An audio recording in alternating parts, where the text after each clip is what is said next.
Hi. Subdara Rami Reddy from RCB technologies.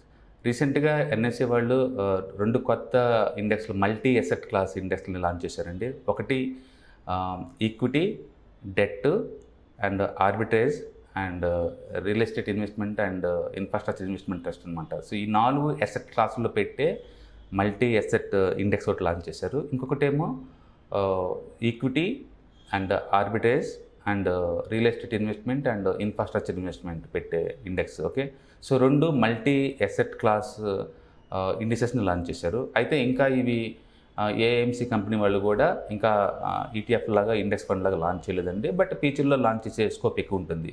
ఎందుకంటే ఈ మధ్యకాలంలో ఈక్విటీ మార్కెట్ బాగా వాలటిలిటీ అవుతుంది కాబట్టి అసెట్ డైవర్సిఫికేషన్ మీద ఎక్కువ మంది ఇంట్రెస్ట్ చూపిస్తున్నారు కాబట్టి అలాంటి ఇన్వెస్టర్స్కి ఇలాంటి మల్టీ అసెట్ క్లాస్ సూట్ అవుతాయి అనమాట. ఓకే, సో బేసికల్గా మనం చెప్తున్నాం ఇందులో క్లియర్గా ఏమేమి అసెట్ క్లాసులు ఉంటాయో ముందు చెప్తున్నారు. ఒకటి ఈక్విటీ అంటే నిఫ్టీ 500లో ఉన్న స్టాక్స్లో అందులో 50% ఇన్వెస్ట్ చేస్తారు.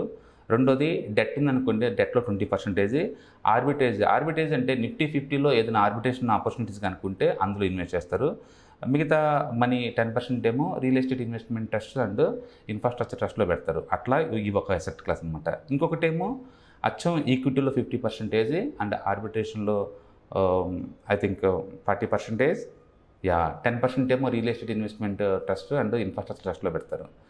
ఈ మల్టీ అసెట్ క్లాసు చూస్తానికి చాలా అట్రాక్టివ్గా అండ్ ఫుల్లీ డైవర్సిఫైడ్ లాగా కనపడుతుంది. కానీ మీరు కనుక రేట్ ఆఫ్ రిటర్న్ కనుక చూసుకుంటే యావరేజ్ మీద 10% కంటే ఎక్కువ రావట్లేదండి. హిస్టారికల్ డేటా కనుక చెక్ చేసుకుంటే. అంటే ఈ డైవర్సిఫికేషన్ చేయాల్సిందే కంపల్సరీగా. బట్ అట్ ద సేమ్ టైంలో రేట్ ఆఫ్ రిటర్న్స్లో కూడా మనం సాక్రిఫై చేయాల్సిన అవసరం లేదు. చాలామంది ఈక్విటీ మార్కెట్ చూస్తే చాలా భయపడుతూ ఉంటారండి. ఎందుకంటే ఇది వాలటిలిటీ ఉంటుంది, మార్కెట్ అప్ అండ్ డౌన్ అవుతూ ఉంటాయి కాబట్టి. ఎందుకంటే పెద్ద పెద్ద ఇన్వెస్ట్మెంట్ క్వార్టర్స్ కూడా like Reliance last 2 years returns 0 అనమాట. అట్లా చాలా కంపెనీస్ కూడా లాస్ట్ 2 ఇయర్స్ రిటర్న్స్ యావరేజ్ మీద సింగిల్ డిజిట్లో ఉన్నాయి కాబట్టి ఈక్విటీ మార్కెట్ నుంచి ఎంతకంత డైవర్సిఫై చేయాలని చెప్పేసి గోల్డ్ లేకపోతే debt, okay, and arbitrage opportunities ఇలాంటి వాటికి వెళ్తూ ఉంటారు. బట్ ప్రాబ్లం ఏంటంటే షార్ట్ టర్మ్లో ఈ ఇంటానికి నేమ్స్ ఫ్రాన్సీ కనిపిస్తూనే ఉన్నా ఎనఫ్ వెల్త్ క్రియేట్ చేయదండి. ఎందుకంటే చాలామంది ఈ వాలటిలిటీ చూసి టూ మచ్ డైవర్సిఫికేషన్ చేస్తుంటారు.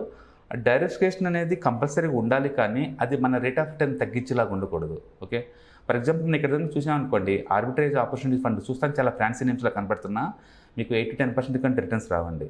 అలాగే రియల్ ఎస్టేట్ ఇన్వెస్ట్మెంట్స్ కానీ లేకపోతే ఇన్ఫ్రాస్ట్రక్చర్ ఇన్వెస్ట్మెంట్ ట్రస్ట్లో కూడా యావరేజ్ మీద డివిడెండ్ 6-7% తప్ప పెద్దగా అప్రిషియేషన్ అవుతుంది.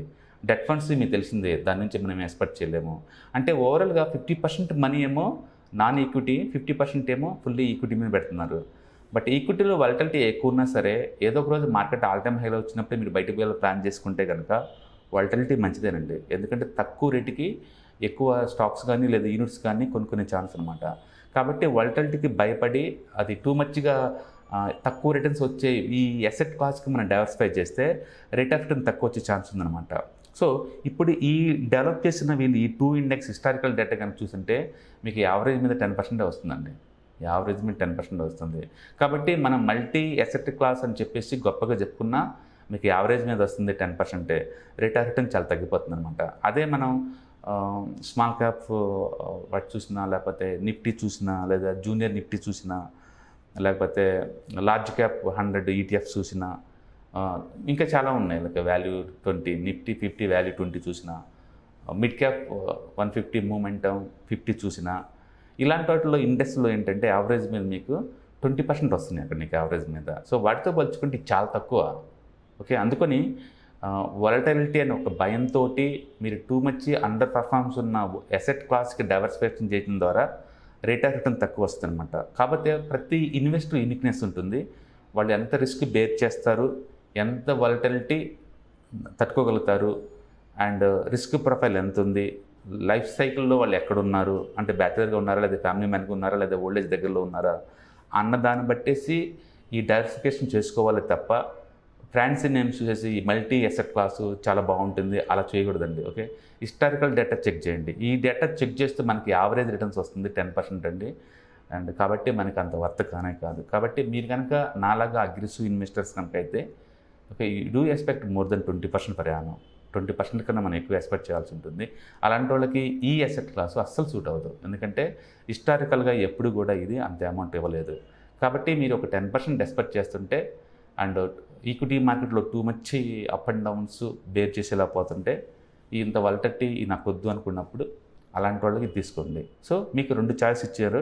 ఒకటి ఈక్విటీలో 50%, దాంట్లో equity 50% remaining debt and real estate investment trust and infrastructure trust మొత్తం కలిపి 100%. అండ్ నెక్స్ట్ వన్ ఇంకొకటేమో equity and arbitrage and real estate investment trust అనమాట. ఈ రెండింటిలో కూడా నిఫ్టీ 50లో ఆర్బిట్రేషన్ ఆపర్చునిటీస్ కనుక్కుంటే అందులో ఒక 10%, 20% పెడతారు. ఈక్విటీలో 50% పెడతారు. రిమైనింగ్ డెట్ ఉంటే డెట్ ఉంటే డెట్ లేనప్పుడు ఆ డబ్బు ఇన్వెస్ట్మెంట్ ట్రస్ట్లో పెడతారనమాట. సో ఈ మల్టీ ఎసెట్ క్లాస్లో మీ ఎక్స్పెక్టేషన్ 10% అయితే మీరు హ్యాపీగా దీంట్లో ఇన్వెస్ట్ చేసుకోవచ్చు. మీ ఎక్స్పెక్టేషన్ మోర్ దెన్ 10% అయితే మాత్రం బెటర్ టు అవాయిడ్ అనమాట. ఎన్ఎస్సి వాళ్ళు రీసెంట్గా లాంచ్ చేశారు. ఈ మధ్యకాలంలో ఎన్ఎస్సి ఇండిసెస్ వాళ్ళు చాలా అగ్రెసివ్గా ఉన్నారండి. కొత్త ఇండెక్స్ని లాంచ్ చేస్తూ ఉన్నారు. అది ఒక రకంగా మంచిది అనమాట. ఎందుకంటే లాంగ్ టర్మ్ పాయింట్ ఆఫ్ వ్యూలో మనకి ఎక్కువ రేట్ ఆఫ్ రిటర్న్ వస్తుంది అనమాట. I hope one day SME emerge already NSC వాళ్ళు దాన్ని ఇండెక్స్ని లాంచ్ చేశారు లాంగ్ బ్యాకే. అది కనుక ఏదైనా ఏఎంసీ కంపెనీ వాళ్ళు కనుక ఈటీఎఫ్ లాగా ఇండెక్స్ ఫండ్ లాగా లాంచ్ చేస్తే I do first one to buy. ఎందుకంటే హిస్టారికల్ డేటా ప్రకారం ఎస్ఎంఈ ఎమర్జ్ ఈ ఇండెక్స్లో కనుక ఇన్వెస్ట్ చేస్తే మీకు యావరేజ్ రిటర్న్స్ ఆల్మోస్ట్ 35% అనమాట. అంటే అది mother of the all the indices. ఇప్పుడు దాకా మనం చూస్తే నిఫ్టీ 150 మూమెంటం, అంటే నిఫ్టీ మిడ్ క్యాప్ 150 మూమెంటం 50 అది హైయెస్ట్ రిటర్న్స్ ఇస్తుంది 22% ఫర్ యానం చొప్పున. ఓకే, రీసెంట్గా టాటా వాళ్ళు అండ్ అడ్వలైజర్ లాంచ్ చేస్తారు ఈటీఎఫ్స్ని, ఇండెక్స్ ఫండ్స్ని. నేమ్ ఏంటంటే మిడ్ క్యాప్ 150 మూమెంటం 50 అనమాట ఇండెక్స్ నేమ్. ఇందులో అయితే 22% వస్తుంది. ఇదే హైయెస్ట్ రిటర్న్స్ వచ్చే ఇండిసెస్ అనమాట అన్నిటితో పోల్చుకున్నప్పుడు. దీన్ని దాటి ఎక్కువ రిటర్న్స్ ఇచ్చేది ఏమంటే ఎస్ఎంఈ ఎమర్జ్ అనమాట. మీరు చెక్ చేసుకోండి దాన్ని. 35% ఫర్ యానం లాస్ట్ 5 years నుంచి ఇస్తున్న రిటర్న్స్. ఇది ఇంకా ఎవరు లాంచ్ చేయలేదు. ఏ ఏఎంసీ వాళ్ళు కూడా లాంచ్ చేయలేదు. బహుశా ఏదైనా ఏఎంసీ కనుక లాంచ్ చేస్తే నేను నా పోర్ట్ఫోలియోలో కొంత భాగం మేబీ 10% దీనికి డైవర్సిఫికేషన్ చేస్తాను. ఎందుకంటే ఎక్కువ రిటర్న్స్ ఉంది మీ తర్వాత పోల్చుకుంటే. ఎందుకంటే లాస్ట్ 2 years నుంచి ఇండియాలో ఈ ఎస్ఎంఈ నుంచి వచ్చిన స్టాక్ చాలా హాట్ అనమాట. చాలా ఎక్కువ రిటర్న్స్ జనరేట్ చేస్తున్నాయి. కాబట్టి ఇలా ఈ ఇండెక్స్ కోసం ఎదురు చూస్తున్నాను. అంతేగాని 10%, 5% వచ్చి ఇలాంటి మల్టీ అసెట్ క్లాస్లో I don't like to diversify my money. Okay, but మీకు 10% రిటర్న్స్ ఓకే అనుకున్నప్పుడు మాత్రం ఈ మల్టీ అసెట్ క్లాస్కి డైవర్సిఫికేషన్ చేసుకోవచ్చు. సో ఇందులో ఈక్విటీ ఉంది, డెట్ ఉంది, ఆర్బిట్రేషన్ ఆపర్చునిటీస్ ఉన్నాయి అండ్ రియల్ ఎస్టేట్ ఇన్వెస్ట్మెంట్ ట్రస్ట్లో మినిమం గ్యారంటీ లాగా 5%, 6%కి ఇది ఉంది. కాబట్టి మల్టీ అసెట్ క్లాస్ అనమాట. సో మీరు దీన్ని డైవర్సిఫై చేసుకోవచ్చు. ఇంకొంతమంది అచ్చం ఈక్విటీ మళ్ళీ అవతల gold ETFs, gold mutual funds ఇట్లా పెట్టడం ద్వారా కూడా రిస్క్ని డైవర్సిఫై చేసుకోవచ్చు. ఓకే, సో ఇది one way multi asset class and risk diversification కావాలి. ఇయర్లీ 10% అని కనుక గో హెడ్ దిస్ వన్. ప్రస్తుతానికైతే ఇది కొత్తగా ఎన్ఎస్సి వాళ్ళు లాంచ్ చేశారని, కానీ ఇంకా ఏఎంసీ కంపెనీ కూడా దీన్ని ఇంకా లాంచ్ చేయలేదు. Okay, thank you.